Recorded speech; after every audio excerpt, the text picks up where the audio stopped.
Breaking news chit chat లో కీలక వ్యాఖ్యలు చేశారు సీఎం రేవంత్ రెడ్డి. రెండోసారి కూడా తానే ముఖ్యమంత్రి అవుతానన్నారు. మొదటిసారి బీఆర్ఎస్ పై వ్యతిరేకతతో మాకు ఓటేశారని, రెండోసారి మాపై ప్రేమతో ఓటు వేస్తారన్నారు. సంక్షేమ పథకాల లబ్ధిదారులే తమ ఓటర్లన్నారు సీఎం రేవంత్.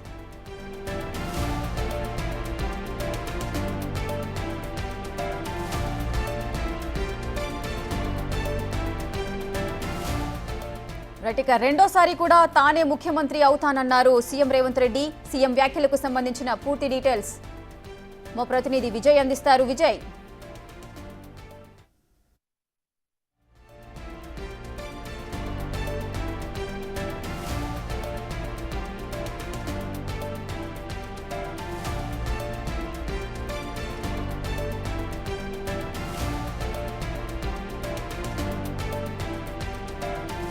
ఇక చిట్ చాట్ లో కీలక వ్యాఖ్యలు చేశారు సీఎం రేవంత్ రెడ్డి.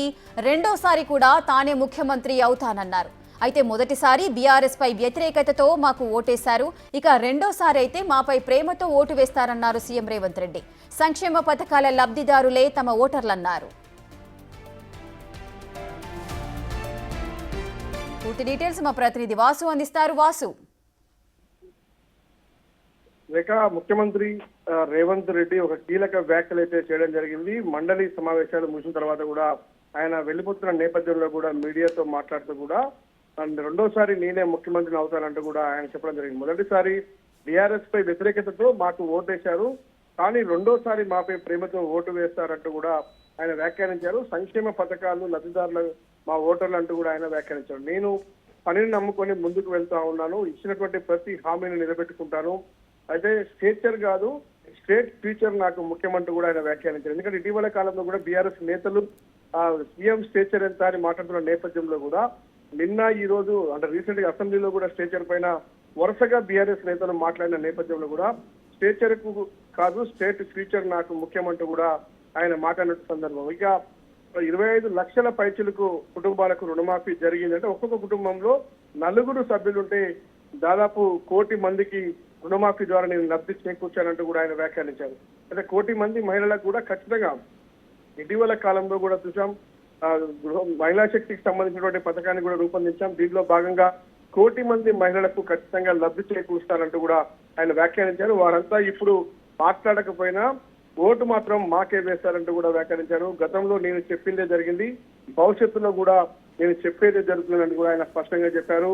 ఎందుకంటే కాంగ్రెస్ పార్టీకి సంబంధించి ఇటీవల వర్తిస్తున్న సంక్షేమ పథకాలన్నీ కూడా 15 నెలల కాలంలోనే అనేక అభివృద్ధి సంక్షేమ పథకాలు తీసుకొచ్చాం. రాబోయే భవిష్యత్ తరాల్లో కూడా కేవలం మహిళలకు సంబంధించి రైతులకు సంబంధించి సంక్షేమ పథకాలు అందించే క్రమంలో భాగంగానే ప్రభుత్వం ముందుకెళ్తా ఉంది. కాబట్టి ప్రజలు మా వెనకే ఉంటారు, మాకే ఓటు వేస్తారు, ఖచ్చితంగా రెండోసారి ముఖ్యమంత్రి నేనే అవుతానంటూ కూడా ధీమా వ్యక్తం చేశారు ముఖ్యమంత్రి రేవంత్ రెడ్డి.